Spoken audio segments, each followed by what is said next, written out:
Man, these Star Wars Christmas specials get bloodier every single year. Hey everyone, it's me, Aaron. I'm Michelle. My throat is wrecked, so we had to come in here and do this.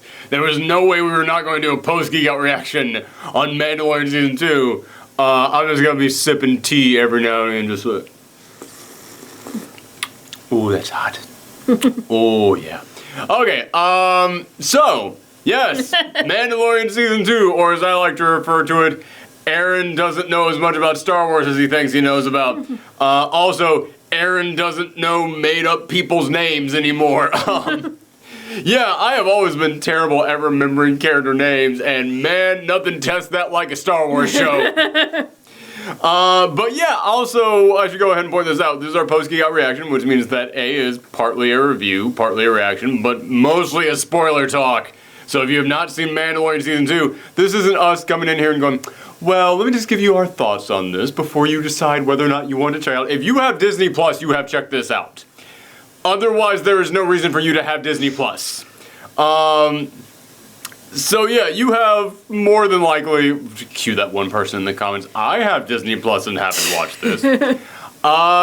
Yeah, so we're pretty much just gonna go straight into spoiler talk. So that's your warning. Tune out now. Bye. And one thing that I do have to point out is that I like Star Wars. I do like Star Wars. I am not one of those people who know every single bit of the lore. I don't know everything about the expanded universe. Yes. I don't know the rules of every single character. We think Star Wars is okay. I haven't watched any of the animated series. I'll let you guys know that right now. I have not watched Clone Wars. I have not watched Rebels. And from what I understand, you needed to watch Clone Wars and Rebels to know a good chunk of the stuff that happened to a lot of the characters this season. Like, I remember at the end of the last season, when Gus from Breaking Bad emerges, and he's now got a black lightsaber. I was like, what the fudge is that? And, like, I saw, like, the black saber, like, trending on Twitter, and I checked it out. I was like, apparently that was, like, a recurring plot line throughout all of, like, Rebels or Clone Wars or one of the cartoons. Like, all right, man, I'm, like... Listen, I know the movies, and I know this show. That's what I know, and I know some of the comics. But apparently the comics don't tie into anything. Like, I remember before this season began, I heard a lot of people saying, oh, they've confirmed that Dr. Aphra is going to be in here. I was like, Dr. Aphra was a character they created for the comics, and she is one of my favorite Star Wars characters of all time, and I was super excited. She ain't anywhere in this season, so... Maybe next season. Maybe next season. Thinking the Dr. Aphra, maybe then again, like, I don't think that they could, because the Dr. Aphra comics, from what I recall, they're happening at the same time as the previous trilogy, and right now the comics are only up to Empire Strikes Back, I believe. It's been a while since I've read those ones. Yeah, that's another thing that's kind of confusing about, like, the Star Wars, like, where in the time. Oh, dear God, I have no idea how... And then there's apparently, like, an alternate universe. Okay, we gotta get to that. We gotta get to that. Because I don't know if you were reading my Twitter replies. Because I went on Twitter, and we will get to this in a second. Because I went on Twitter and I said, yeah, that ending to this season was great and all, but, am I misremembering things, or doesn't a thing happen between now and Force Awakens that makes that ending really depressing? Because we will get into that, and someone was replying, was like, they're doing alternate realities now, so this doesn't tie into anything. I was like, I'm sorry, what? What? And other people chimed in there, was like, no, don't listen to that person, they're not doing that. But then another person came in and was like, yeah, I think it's an alternate reality is what they're doing. It's like, oh my God. Disney, don't do this. Don't. Listen, Star Wars canonical shit is way too hard to keep track of. I had a much better term there than canonical shit. But my throat is getting closed up on me again, so I had to just go with the shorter word. Yeah, it's already too hard to keep track of. Don't do this with alternate realities. Like, just keep it on the path of one thing. Because the reason why it's so complicated is that, like, even ignoring, like, all the books and, like, all the comics... And just focusing on, like... Just focusing on the films and the shows, they're all happening at different times. Like, just think about the fact that, you know, Disney put so much effort and focus into this new trilogy set decades after the last trilogy, and they've created so many characters and introduced so many ideas in there. And, like, we have apparently no plans to do anything happening around that timeline. Instead, we are just doing stuff happening during the previous trilogy, or right after the previous trilogy, or now there's an Obi-Wan show coming out set out right after the prequel trilogy. It's like, I don't know how casual fans can keep up with this. It's like... And I may be more casual than me, because I at least go online and ask a couple questions like, yeah, so what's the deal with this thing? I mean the people who are just like, I just want to watch some Star Wars and just consume some stuff, because the moment that that stuff starts tying into each other, I have no clue. I don't know how anyone can keep up with this stuff. Jeremy Baramy. Yes, that's... Oh my gosh. You see, the answer to what happens to Grogu is there in the dot. It's there in the dot. I'm done. This broke me. The dot over the eye, this broke me. If nobody has ever seen The Good Place, watch The Good Place. Oh, that's the best reference we're going to get tonight. Hey, Peach. Yes. Hi. When Peach hears anyone laughing, she has to come in and see what's happening. Yeah. What's so funny? Yes. Am I in on the joke? Peach, do not come into my lap. I have got tea. Yeah. Stay here. She's eyeing my lap already. No! She's no, sniffing your it. tea. No. No, Peach. Here, I'm gonna like sit like this. To like just block. I'm gonna like... No. Like a freaking basketball center trying to keep someone out of there. Just like, no. No. Alright. Anyway, there's our Grogu. Yep. So yeah, let's talk about that. We finally know Baby Yoda's name. And I'm kind of mad it wasn't Yaby Boda. That was my bet. By the way, did you see that, did you see that Twitter account that said, next season's J.J. Abrams directed episode of The Mandalorian reveals, wait, no, his name actually was Baby Yoda. That one made me laugh. But yeah, Grogu, totally fine name. Yeah, that's... Let's be real. There was literally no name they were going to give him that was going to make us all sit back and go, oh, that's the perfect name for Baby Yoda. It's like, it fits his species. It does. Yeah, Yoda, Grogu, that's... Yeah, for a second I was like, Grogu sounds too silly to me, but then I was like, the other guy's name is Yoda. Yoda, Grogu, like 2 syllables, like the same number of vowels in there. It's like, yeah, all right, yeah. All right, it makes total sense to me. Yeah, it works. It totally works. Like, are they ever gonna, like, give that his species a name? That's the next big question. Cause yeah, I remember in season 1, I was looking around, I was like, so they never actually said, like, in, like, literally nothing that I can find, they have said Yoda's species name. So that'd be an interesting thing if they decided to say that right now. And, like, it makes me wonder if there are any more, if Grogu is, like, the last of his kind. Or, like, where are they all hiding? Yeah. Like, they're hiding in the alternate universe. Yeah. So apparently there is. Okay, let me just go into it. They're not doing alternate universes from what I can understand. But I kind of. There is like a weird side of me that kind of almost wants them to do alternate universes.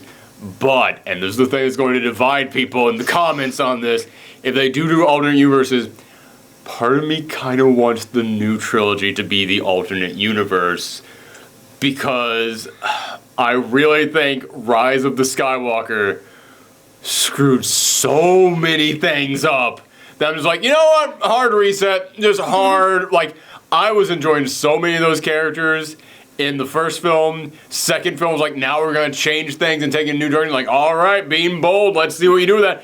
And then the third one just came in and was like, let's fuck up all their characters, throw out everything that we were working on, just show there's no plans for anything. And I was like, hard reset, man. Like, just hard reset on this one. And I would still, and the thing is, I still would be like, no, this is what happened. We're sticking with it. It is what happened. But then we got Mandalorian coming in here, set right after Return of the Jedi, right after the final part of the original trilogy.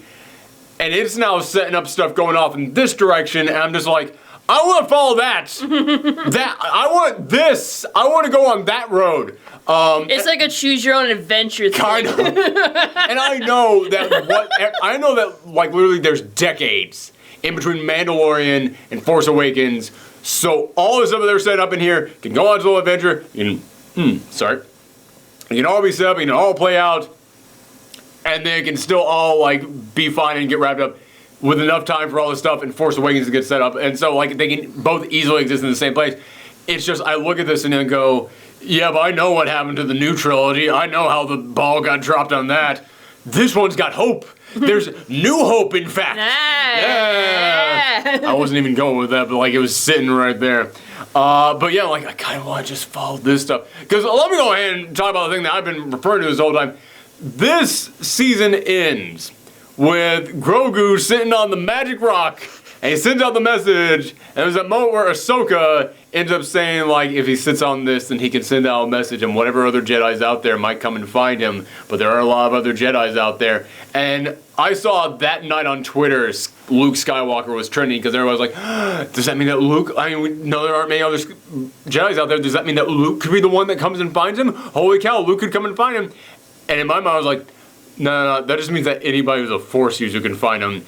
And we know that Gus from Breaking Bad is a Force user too. Like, it's just gonna it's just gonna be a beacon to that guy as he comes in there, and surely enough, that's what happened. But then no, the thing that everybody was like thinking might have, like, no, Luke heard the signal and he came out there. And did you get spoiled on what was gonna happen in the last episode? No. Okay, I kind of did, because I went on Twitter and I saw Luke Skywalker trending again. And I was like, oh, people are just talking about Luke Skywalker. And I didn't check on why, but then as we were watching this, the second that ship pulled up, I went, oh, so now I know what happens. But that was really cool, and at the end of this, Grogu goes off with Luke Skywalker to train with him, which, by the way, I saw Luke Skywalker, and I also saw Sebastian Stan trending, because for years people have said Sebastian Stan should play Luke Skywalker if they ever need to do young Skywalker again. And I saw this young Skywalker in there, which it was all digital. It was Mark Hamill and it was all digital effects. But I kept looking at it going, oh well, they really did get Sebastian Stan in there. It wasn't until afterwards that I was like, that Sebastian Stan was trending just because people were like, why didn't they use Sebastian Stan? Because, I mean, I seriously looked at what was the digital reconstruction of young Luke Skywalker, and I was seriously thinking to myself, yeah, it's Sebastian Stan. That's so. It was cool of him to come in here. I mean, I guess he had a break in between Falcon and Winter Soldier and was able to come in here and do this.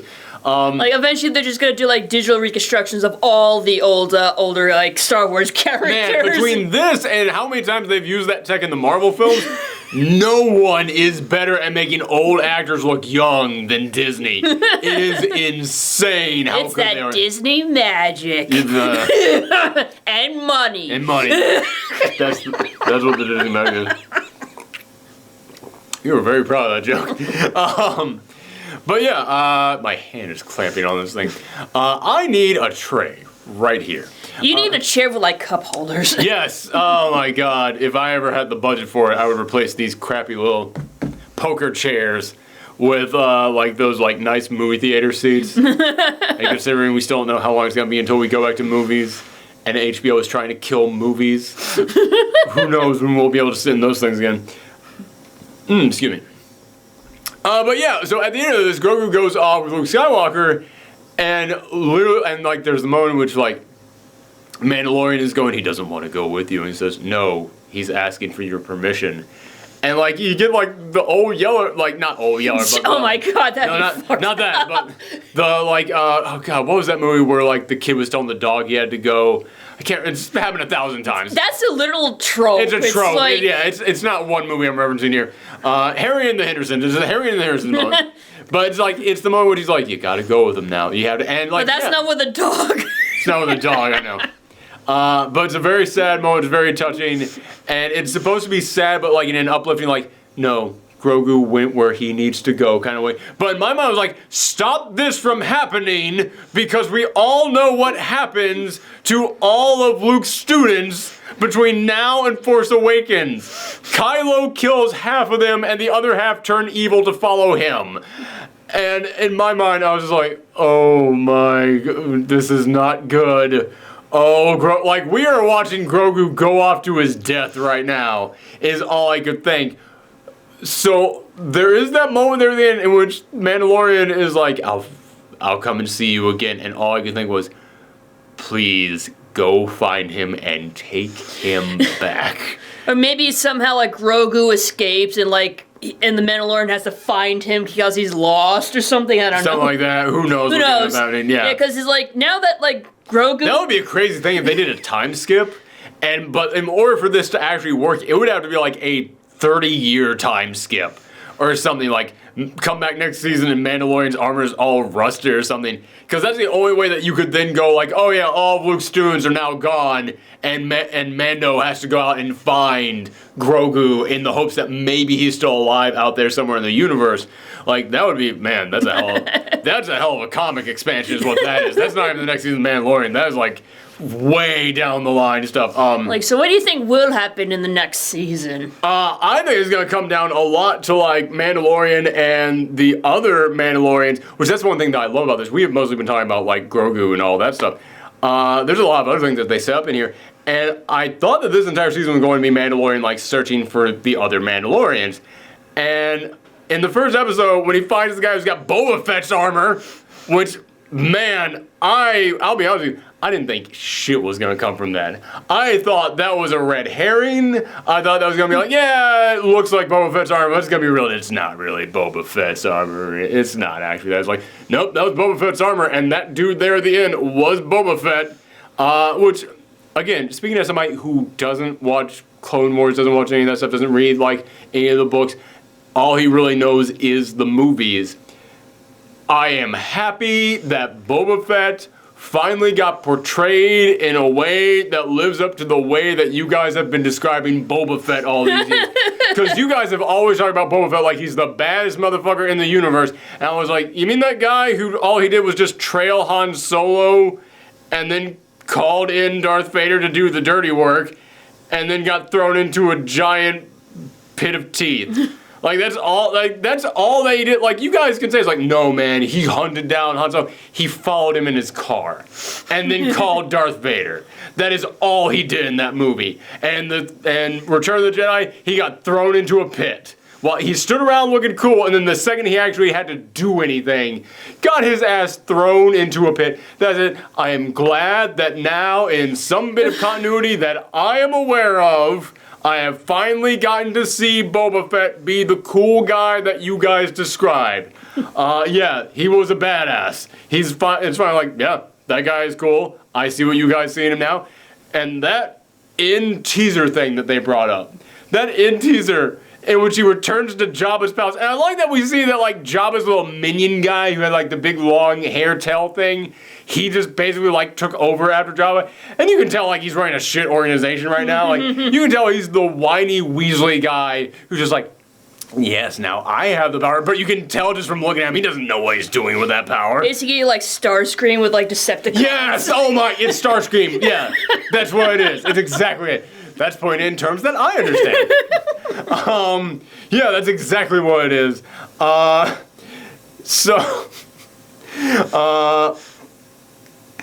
that guy's running things now, and then Boba just comes in and blasts him in the face, and then sits down on that throne, and then just says, the Book of Boba, and I went, damn! That is a setup for a new show, if I have ever seen. Like, I mean, obviously it's a setup for a new show, but what I mean is, it is a good setup. It's something that goes like, oh, I have to watch this now.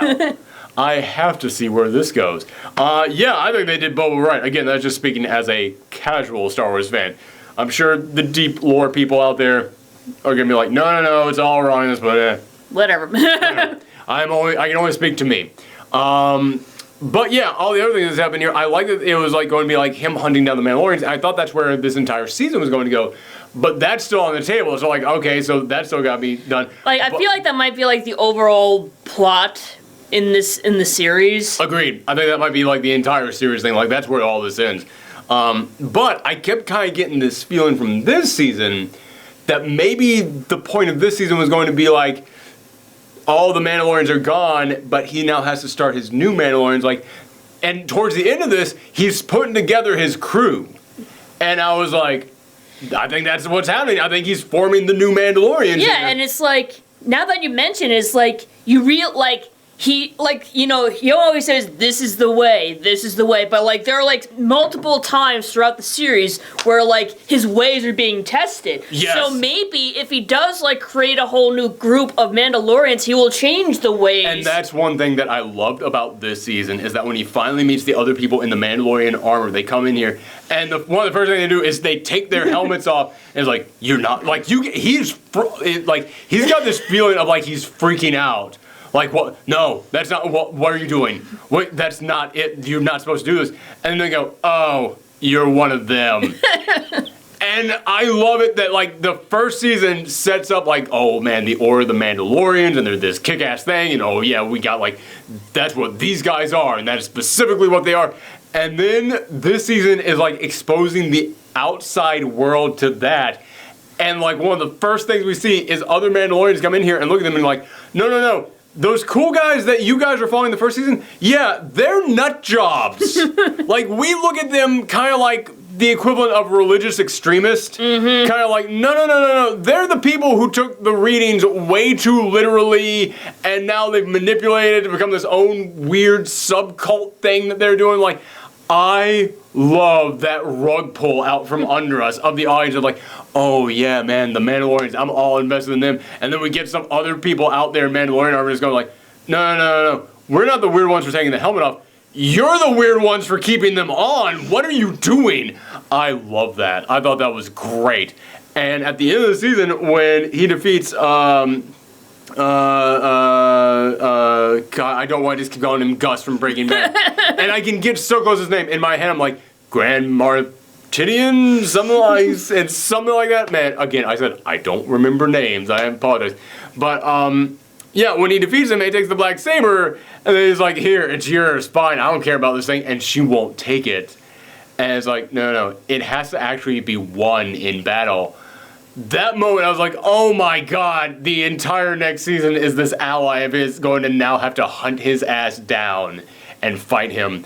Yeah, I thought that was like, that's an amazing setup for the next season. Like, you know it's going to be the main focus of the next season is going to be whatever happens with them. But I am curious about how many things are going to be carried from this season into the next season, because we saw all those announcements about the new Star Wars shows coming to Disney+, and almost everything this season is getting a spin-off, which means it's not going into the next season, which means it's going to be its own thing, because like Cara Dune, who even knows what's happening with her, because the actress who plays Cara Dune, I remember when we were talking about the last season, I was like, you know what, I always liked that actress, and I'll admit, I still kind of like her as an actress. I like the idea of having like a big tough woman in the Hollywood industry who's not afraid to be a big tough woman out there, but now we have found out what her opinions are on certain things in the world. I was like, oh no, she is like an anti-masker turf, and it's like, fuck her. Like, get her the fuck out of here. There are other big tough ladies in the Hollywood industry who need their time. Yeah, so I know that they are creating a show built around the department, the title, whatever you want to call it, that she's now working for. So you can tell kind of the intention was for her to get a spinoff, or at least for whatever that department that she's a part of to get a spinoff. But now, yeah, with how much of an unapologetic, like, just asshole she is, I'm kind of like, yeah, I think they might not bring her back, and maybe they're gonna have to find some other people to fit that role. But also, like, we've got, like, the New Republic show, which we got those 2 pilots in here. And I'm just like, okay, that's a setup for a spinoff. And then you've got, what is it, Ahsoka pops up in here. Which again, speaking as like a casual Star Wars fan, I'm aware of who Ahsoka is, but I haven't really had much exposure to her. Like, I've seen a few episodes of Clone Wars with her in there, but like I said, my exposure to Clone Wars has been, I tried watching the first season, didn't really care for it, jumped around to a few random episodes to check it out, thought they were okay, but I didn't really get invested enough to be like, yeah, I'm gonna sit down and watch this whole thing. So I have vague awareness of Ahsoka. So I can't speak to how much. Wait, which Clone Wars cartoon? The 2D one or the 3D one? Oh, no, not the Guinea Tarkovsky one. Okay. No, that I watched all. Okay. But Ahsoka's not in that. Oh, yeah. Yeah, no, she's in the CG I one. thought she was, but maybe I'm just remembering wrong, but... I think you might be remembering wrong, unless she's, like, somewhere in the background. But no, she got introduced in the Clone Wars CG stuff, which came years after that. But what was I going to say?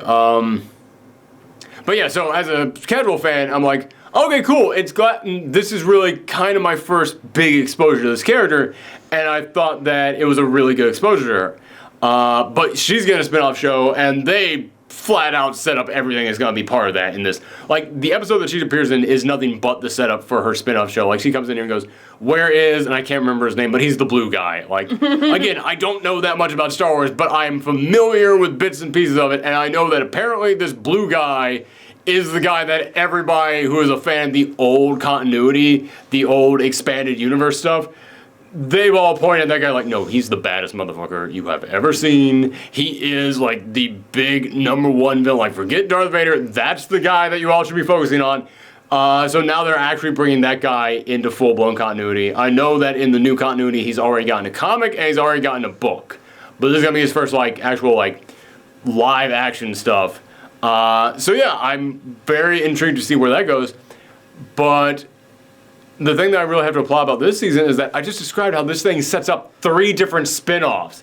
At least. There's probably a 4th one in there that I'm not even thinking about that hasn't even hit me as going to be a spin-off. Oh yeah, the Book of Boba. That's a spin-off as well. This season sets up 4 spin-off series. Doesn't feel like it. It does not feel like back in the 80s and 90s where in every single sitcom would just stop to focus on a random character. It's like, well, that's a character that we're introducing so that they can go off and be in their own show, everybody. Like, none of it feels like that. It all feels very natural. This all feels like the natural progression of the character that we've been following, of the story that we've been following. And it's doing kind of what Star Wars is supposed to do. Because again, being a casual Star Wars fan, I always have to make that clear because anytime I come in and go here and go, well, the thing about Star Wars is someone always goes, no, that's not it. But because this is something that I'm going to say to all the Star Wars fans out there, Star Wars isn't really one thing. It's more of just waves of things. Which is true for every fandom on Earth that has grown beyond one thing. Like, comics are not one thing, Marvel's not one thing, Star Trek, everything out there, it's not one thing. Because anything that's been around for a long enough period of time, it's many different things, but they still all try and, like, overlap around, like, one central idea. And to me, one of the things that really kind of defines Star Wars is that it expands. I mean, we called it the expanded universe for a reason. It's, okay, well, this guy was just a random character at the bar in this one scene. They've got their entire lore over here that's being written in this book about them over here. And then they meet a character in that, and that goes off into this thing, and they meet a character in that goes off into this thing. It's like a chain reaction. It's absolutely a chain reaction. That has always been the thing that to me has defined Star Wars more than any other fandom out there. Is how it just keeps expanding and growing, like a freaking universe, like a Big Bang, just keeps going. And when you look at this season, like, they really did that. This season was absolutely that, but none of it feels forced. It feels like the way that you're supposed to do that. It feels like the best way you could set all this stuff up. But also they bring back stuff from others. Like, it's not just setting up other things to spread out. It's taking other things from other Star Wars stuff and bringing it in here. Like, not just Luke Skywalker and his whole, like, I'm going to set up and train new Jedis there at the end of this, but also, like we mentioned, Ahsoka. But also the other Mandalorians who get introduced in here. Again, haven't seen any of the animated series. I didn't notice until earlier today when I was looking some of this stuff up. The redheaded one who he tries to give the black saber to, she was introduced in one of the cartoons, and it was like a big deal in the cartoons, and I was looking at like images of her from the cartoons, and I was like, oh my god, it's literally like, it's like the live action actress they got for her is 1 and 1. It's creepy how much it matches up. So yeah, this is really wild how someone took this idea of like, everything feeds into other things, and that feeds into other things, and it all keeps growing, and it's like liquid. It like just flows. It's like a river just constantly flowing and cycling back around. Someone was able to do that, and they were able to tell a story that you don't need to know all that shit.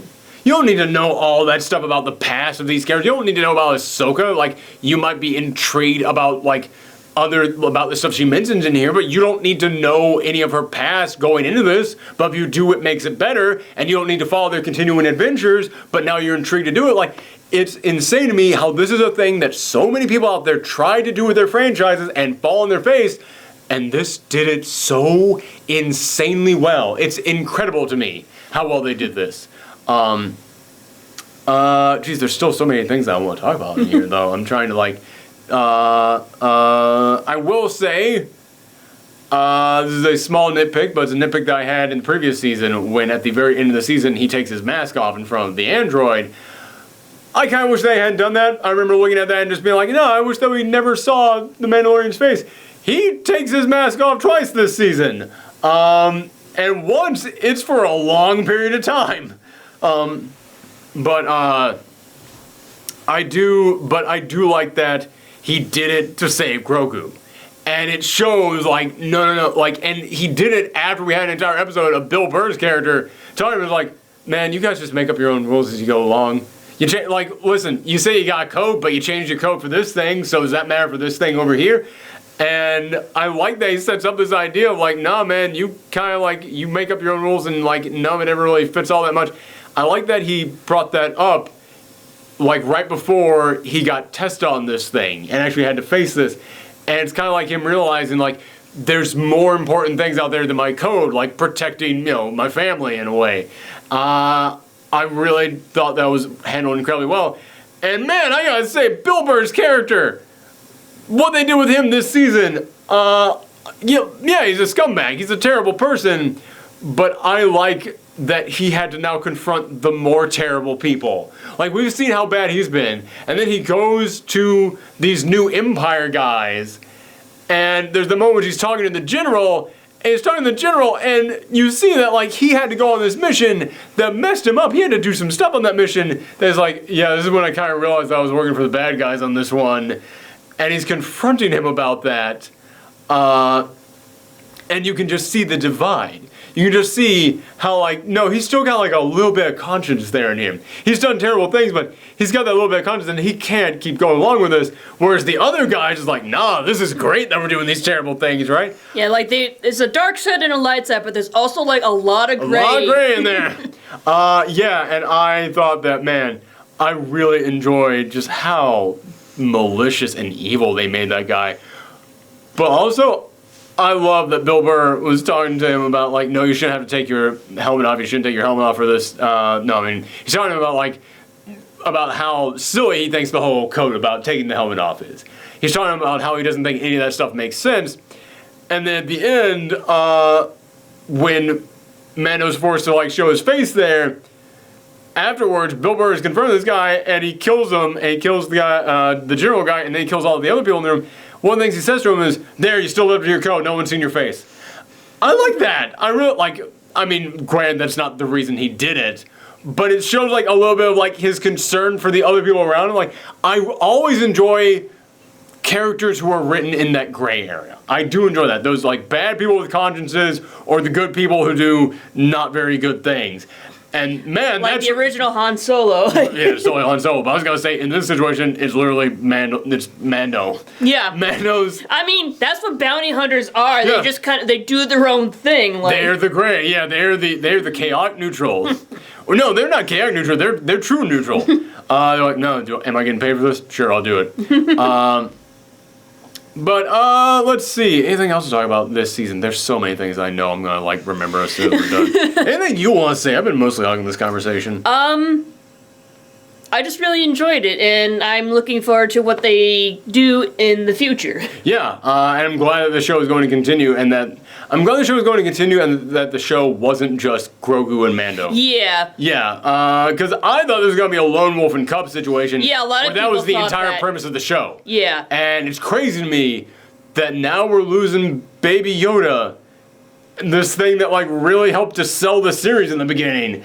And now it's like, shoot, Mando's gonna have to stand on his own. Or maybe not. Maybe, like, he's gonna have to go back and get... Maybe. Yeah, maybe he's gonna have to go and get Grogu. We did mention that. It's like, the title is Mandalorian, not Mandalorian and Baby Yoda. Yeah. Like. Not Mando and Cub, no. yeah, I'm trying to think of like anything else I really want to spotlight on this because it was a really damn good season. I know I'm forgetting some stuff in here, but I did enjoy there at the end. We talked about how he had to take his helmet off to go in there and save Grogu. I like at the end he took his helmet off to so Grogu could see his face. Yeah, like and say goodbye. Yeah, I really like that. But the thing that I enjoyed about it the most is that he wasn't alone in that situation with Grogu. The room was filled with people at that time, so he knows other people saw his face. And I think that it's kind of like him, like you said, the whole saying was, "This is the way." I think that's him kind of realizing, like, I kind of make my own way on this one. And, I mean, at the end of season 1, kind of the premise was, you're the one who has to carry on what it means to be a Mandalorian. And I think that, like, the future of the series might be him kind of, like, having to decide, like, maybe we need to redefine what Mandalorians are. Maybe some of the old ways aren't as good as we thought they were.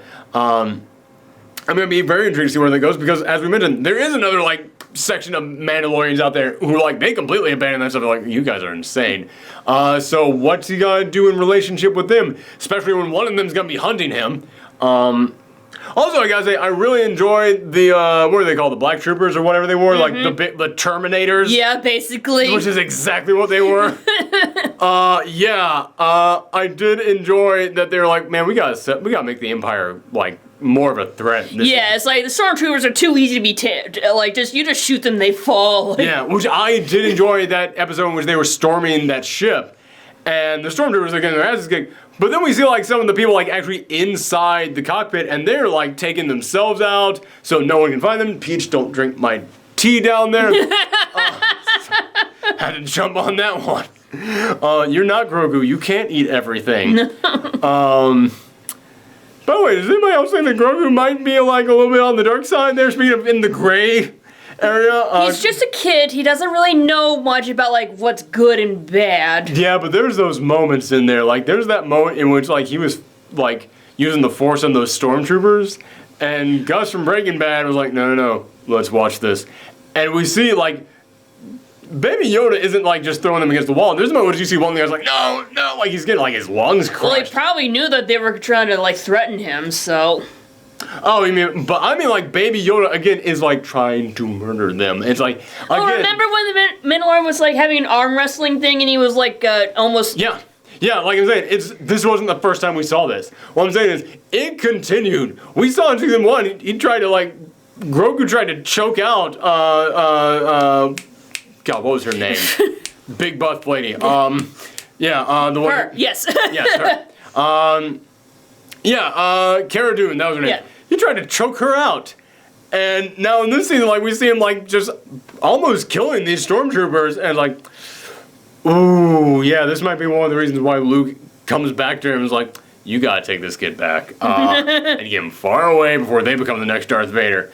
I'm wondering, like, if this is going to end up turning into a thing where, like, Mando has to end up, like, you know, stopping Grogu or something. Oh. Yeah. Now that'd be an old Yeller situation. Yeah, going back around to my metaphor from before.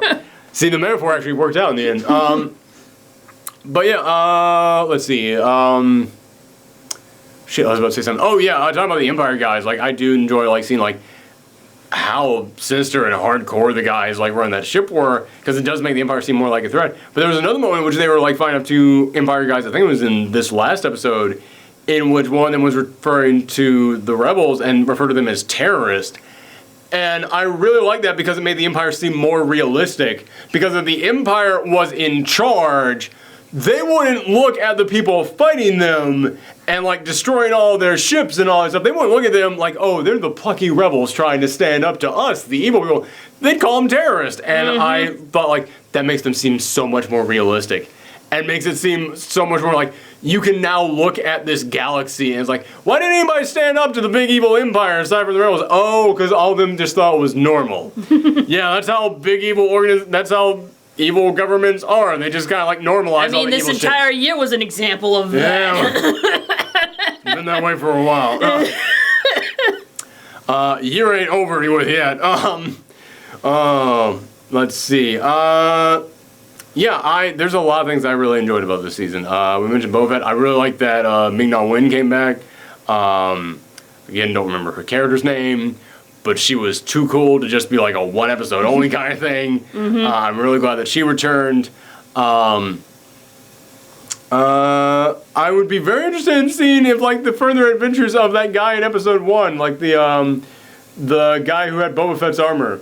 Like maybe not and like give him a spin-off. Like there's too many spin-offs coming. Like just have him like cameo or like have a return. Like yeah, like a comic. Like to me, the shows are for the major characters.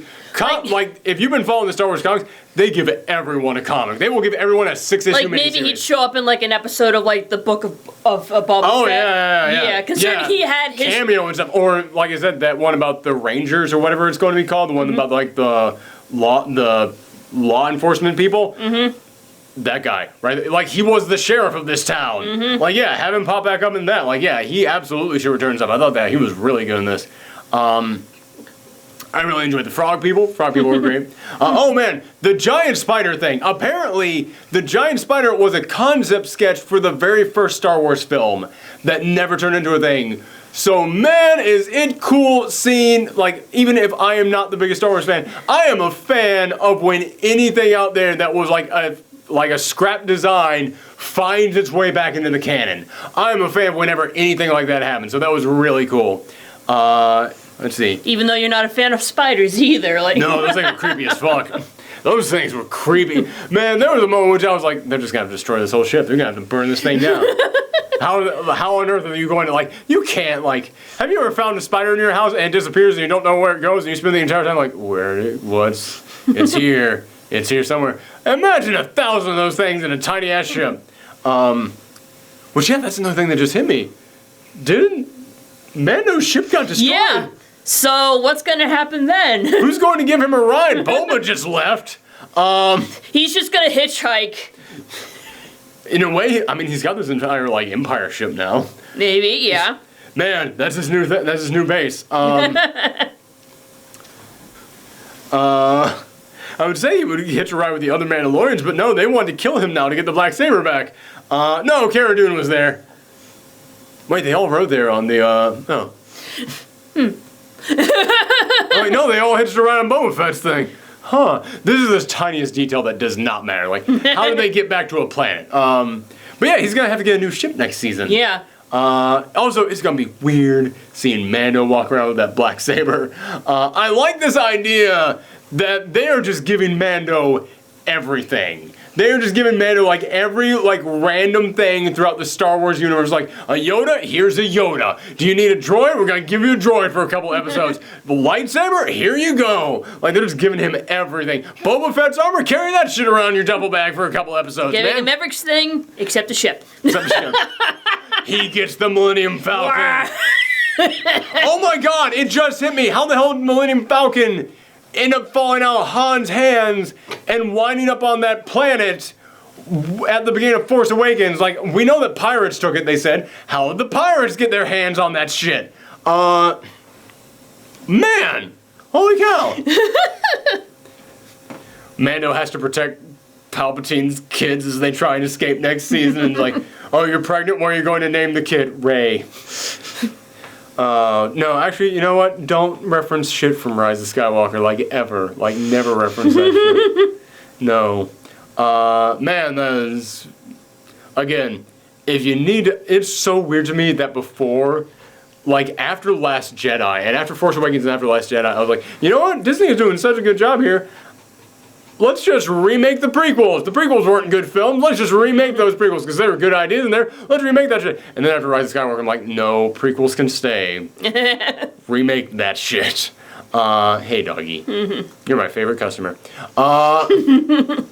So, any final thoughts? Do not jump into my lap, Peach. I got her.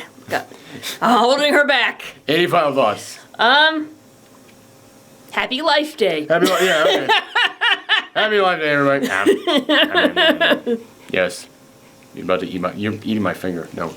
You're very cute. Yes, we're going to, next Halloween, when everybody can go out to Halloween again, we're going to put you in a little tiny pod and color you green. You're going to be our, like, little Baby Yoda. Did you see that skit that someone did of every episode of The Mandalorian? Yes. And they had their dog colored green and the like, and it's like... I'm looking for work. No, what was it? It's like I ran out of milk. You know. can have milk, but you gotta shoot this guy for us. Yeah, was it? Yeah. Blam, shoot. Okay, here's your milk. What? Baby Yoda drank all the milk. Laugh track. Like, I love Mandalorian, but I won't lie. That is every episode of Mandalorian. That is every episode. All right. All right. Oh, she's mad that we put her down. No, she wants attention. All right, we'll pay attention to you. And tune in, everyone. Next week, movies return. Wow. Not to theaters, but we do have Soul and Wonder Woman to talk about. Yes. So come back and watch. We have reviews of that stuff. So thanks for tuning in, everyone. Come back next time. Bye, everybody. Bye.